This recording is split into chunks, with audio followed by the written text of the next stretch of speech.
है कि नहीं? Yes sir. तो समझिए राम के रूप में कोई ना कोई आप लोग के एक भगवान बन के आया है, भगवान ही कह लीजिए, भगवान तो हमने देखा नहीं। भगवान डायरेक्ट नहीं आते, लेकिन बिल्कुल। भगवान किसी को भेजते हैं, मतलब वो बिल्कुल। भगवान ही तो होते हैं हमारे तो लिए। अगर हमारे जीवन की एक एक पल का ख्याल जो रखता है वो हमारे लिए भगवान है ना? हमारे बारे में जो सोचता है वो हमारे लिए भगवान है, ठीक है ना? चलिए सर है, थोड़ा सा 2 मिनट हम सर से बात करेंगे, उसके बाद फिर आप लोग का ज़्यादा समय ले लिया लगता है। नो सर, ऐसे समय सर ऐसे बातें तो हम तो रोज दे देंगे अपना। लेकिन ऐसी बात करते हैं तो और अच्छा लगेगा। बिल्कुल, तो इसलिए था सर से भी जानते हैं कि क्या है, क्योंकि लड़कियों को रखना बड़ा सर ने मतलब पूछेगा हमारे साथ सर को कैसा लग रहा है। हमने सर अपने मन की बात को सर को बिल्कुल बिल्कुल हमने सर की इतनी तारीफ, हमें भी तो सुन रही है अपनी तारीफ। तो इनको ले जाके इनके कमरे में करके यहीं पे कर दें। नहीं थोड़ा हमारे साथ कोई नहीं, थोड़ा इनके साथ कर लेते हैं, थोड़ा सा इनके साथ। नहीं, एक्चुअली मैं तो ये कह रहा था, सुन लो अभी इनकी शिकायत आप लोग से मैं कर रहा हूँ, करूँ कि ना करूँ? कह रहा था ना कि हमसे अकेले में बात करिएगा। तो आप कहे कि ऐसा हो नहीं सकता। इनके इतना अच्छा नहीं बोल पाता हूँ मैं। नहीं, जाते क्यों कहे कि हम बोल नहीं पाते, लड़कियों के सामने शर्मिंदा होना पड़ेगा।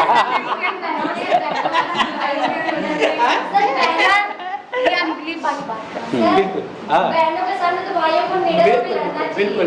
बिल्कुल आप सभी बहनें हैं और सबके साथ, और सबसे बड़ी चीज़ कि राम जैसा भाई मिलना बड़ा मुश्किल है ना?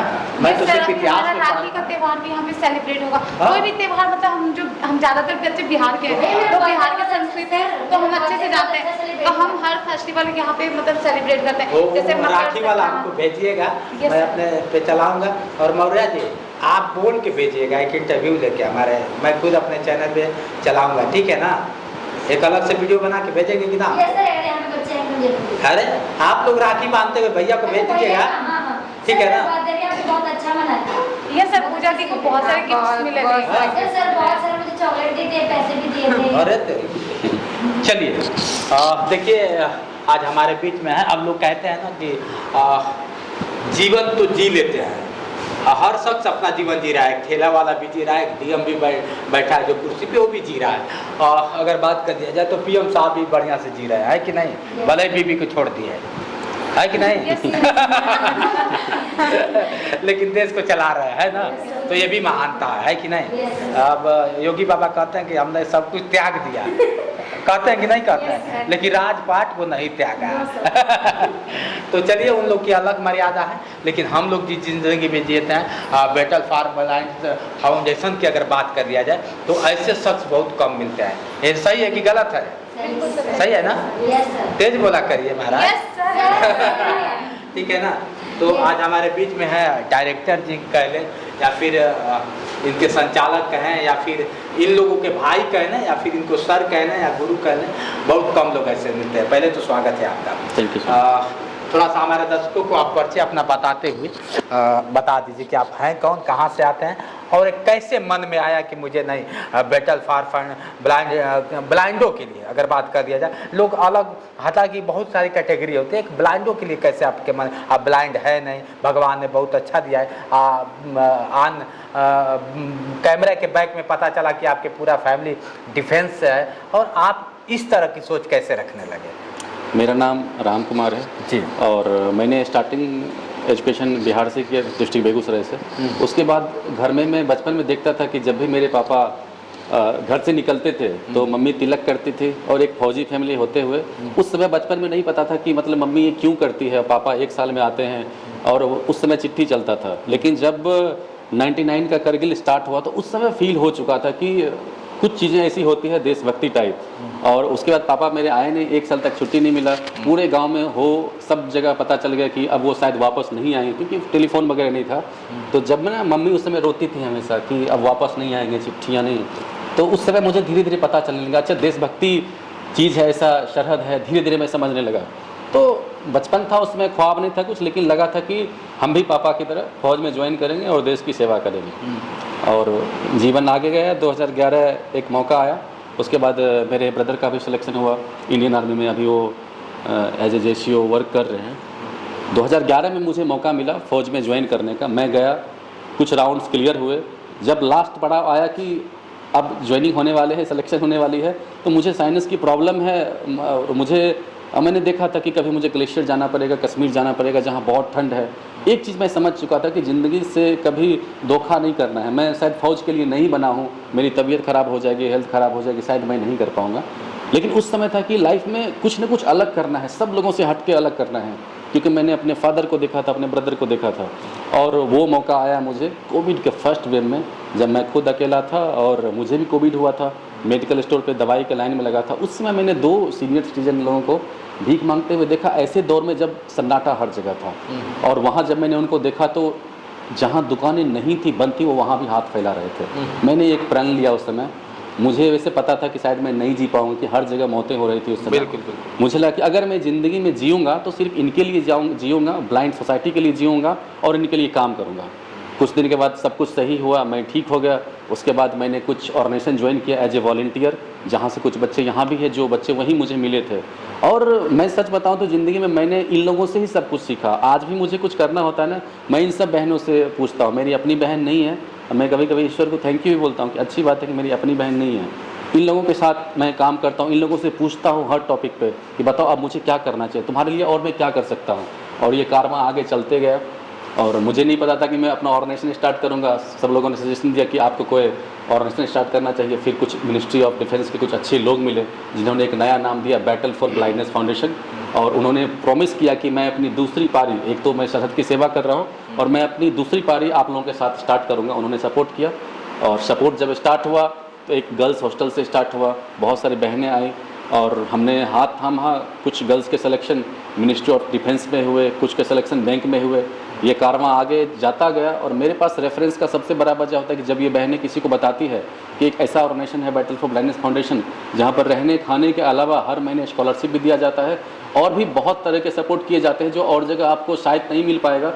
और बिल्कुल निस्वार्थ भाव से आप वहाँ पर फ्री माइंड होकर रह सकते हैं। एक चीज़ और सर आपको बता दूं कि इन बहनों के लिए मैं कोई भी एक मेल स्टाफ नहीं रखा है, क्योंकि मैं अपने पे भरोसा है मुझे, लेकिन मैं किसी और इंसान पे भरोसा नहीं कर सकता हूँ। मैं खुद भी यहाँ नहीं रहता हूँ, यहाँ पे सारी हमारी बहनें रहते हैं। सुबह 9 बजे दीदी आते हैं, इनके लिए खाना वगैरह नाश्ता वगैरह शाम तक करते हैं। रात के लिए फीमेल वार्डन है। मैं हफ्ते में कभी एग्जामिनेशन हो, इनको स्कॉलरशिप देना हो तो आता हूँ। और सब कुछ ऑटोमेटिक ये बहनें ही हमारी चलाती है। और एक भरोसा रहता है हमेशा कि आगे चल के ज़िंदगी में कुछ न कुछ अच्छा करेंगे। और हर 10 दिन में 15 दिन में कुछ न कुछ हमारे पास बेहतर रिजल्ट आ जाता है। कभी किसी का सिलेक्शन बीएड में होता है, कभी किसी का पीटी एग्जाम क्लियर होता है। जब भी कुछ ऐसा मोटिवेशन आता है तो हमेशा फील होता है कि शायद ये मेरे लिए है। बिल्कुल। और मेरा अचीवमेंट यही है। मैं हमेशा इन लोगों को बोलता हूँ। एक चीज़ और बताऊँगा, इन लोगों को मेरा डर भी है, एक भाई होने का, एक अभिमान भी है। और कभी भी ये लोग अपने आप को हमेशा सिक्योर फील करते हैं, हर चीज़ मुझसे डिस्कस करते हैं और मैं इन्हीं लोगों से पूछ के आगे काम करता हूँ। और इन लोगों को मैं एक टारगेट दिया हूँ। अभी ज्योति है और माधुरी है, जब भी आए मैंने बोला कि मैं आपको 1.5 साल का टाइम दूंगा। मैं इसलिए इनको सपने दिखाता हूँ कि 1.5 साल का टाइम इसलिए बोलता हूँ, इनको भी पता रहना चाहिए कि ज़िंदगी में मुझे कुछ करना है और एक टाइम ड्यूरेशन में करना है। बिल्कुल। और सक्सेस होना है। और अच्छा लगता है सर कि, और सबसे पहले मैं सर आपका भी थैंक यू बोलना चाहूँगा। मैं इतनी बातें कह दी कि सर को, मैं जितेंद्र सर को मैंने एक जोश टॉक पे देखा था एक वीडियो, और मैं जोश टॉक को हमेशा फॉलो करता रहता हूँ और सर का वीडियो देखता रहता हूँ। और मैं बहुत मोटिवेट हुआ, क्योंकि ज़िंदगी में हम इतने काम में व्यस्त हो जाते हैं कि हमारे भी कामों में होता है कि कुछ न कुछ लोग पैर खींचने के लिए आ जाते हैं। जब भी हम किसी ब्लाइंड बहन को लेकर मेट्रो में जाता हूँ, उनको एग्ज़ाम दिलाने के लिए, किसी सेंटर पे स्कॉलरशिप देने के लिए, जो समाज का एक नज़रिया होता है, उनके नज़र में होता है कि मैं उनको कहीं बेचने के लिए ले जा रहा हूँ। बहुत बार ऐसा भी सामना करना पड़ा है मुझे। हाँ, एक बार मैं नई दिल्ली में गया था तो एक दिल्ली पुलिस के मिल गए, तो उन्होंने पास में आके पूछा कि कहाँ बेचने के लिए ले जा रहे हो। तो मैंने उनको बोला, पुलिस वाले ने पूछा, मैंने बोला ऐसा है मेरे पास 2 नंबर है, दोनों नंबर आप ले लो, कभी अगर आपको ऐसा पता चले कि मैं बेच दिया मुझे पकड़ लेना, मैं खुद ही आपके पास आ जाऊँगा। मैंने उस बात को मजाक में लिया, लेकिन मुझे रियलाइज़ हुआ कि समाज का क्या नज़रिया है। अगर अपनी ब्लाइंड के साथ ऐसा भी होता है, अगर हम अपनी ब्लाइंड बहनों के साथ कहीं सफ़र कर रहे हैं, कहीं उसको लेके जा रहे हैं क्रिकेट के लिए। अब जो पूजा बता रही थी, हमने सिर्फ बिहार में पहली बार हिस्ट्री में बिहार का फुटबॉल टीम बनाया था, और इन सब बहनों को लेके गया था मैं पुणे मैच के लिए, लेकिन वहाँ में खेलने भी नहीं दिया गया।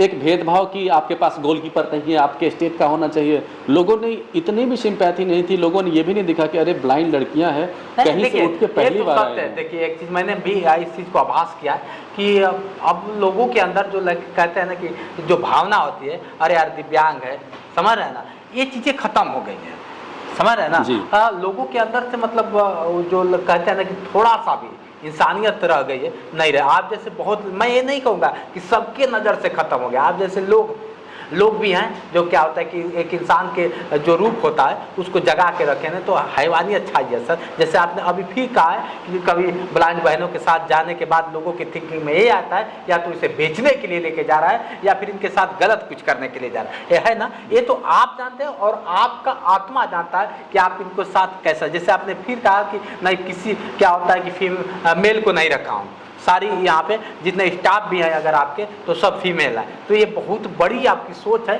और ऐसे लोग अगर आपके साथ प्रेजेंट करें कि नहीं आप ऐसा करते हैं तो इंसान कहने पर वो ऐसे लोग को तो धिक्कार समझ में आ रहा है जी। कि आप इतनी बहन, आपने कहा कि मेरी बहन नहीं है, आप इतनी बहनों को पाल रहे हैं महाराज, अब क्या चाहिए। भगवान ने इसीलिए आपको बहन नहीं दिया कि बेटा तुम्हें दे दूंगा तो सिर्फ एक बहन में तुम सिमट जाओगे, तुम्हें लाखों बहनों के साथ रहना है।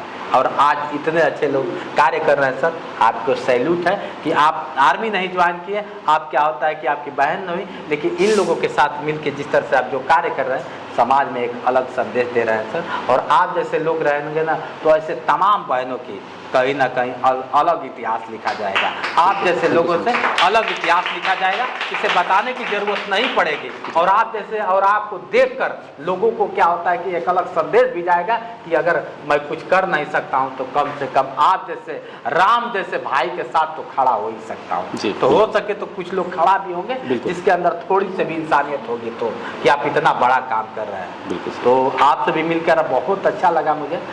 इनकी कहानी आप देख रहे हैं, ये चाहते तो बड़ा शौक से जीते, घर में 2-3 लोग नौकरी करते हैं, पूरा परिवार इनका नौकरी करता है, ये अपने लिए शौक से जीते, बढ़िया से मर्सिडीज कार खरीदते और पूरे दिल्ली में भगवान ने सुंदर बनाया भी है और दिल्ली में दिलवालों की तरह घूमते रहते हैं। लेकिन ऐसा नहीं है कहे कि मुझे दिलवाला नहीं बनाना है, किसी बहन का मुझे साथ देना है, किसी बहन का मुझे आगे उसके सामने कलाई करनी है कि नहीं मैं हूँ। तो इतने बहनों का आप सपोर्ट करते हैं सर, बहुत बहुत धन्यवाद और आपको सैल्यूट है। और आप जैसे हर इंसान को होना चाहिए, अगर नहीं सीख लेंगे, मानवता तो मर गया है लेकिन आप जैसे लोग ने मानवता को फिर से जिंदा किया है कि नहीं आप जैसे मानव रहेंगे तो जो दानव हुआ करते थे अब दानव भी शर्माएंगे आपको देखकर। तो देख रहे थे हम बैटल फॉर ब्लाइंड फाउंडेशन में थे और इनकी कहानी सुन के आपको कैसा लगा, इनकी कहानी एक एक करके मैं दिखाऊंगा आपको, पूरे हमारे चैनल पे बने रहिए। आज के लिए इतना ही, मैं जितेंद्र और आप देख रहे थे जोश एक्सप्रेस। नमस्कार।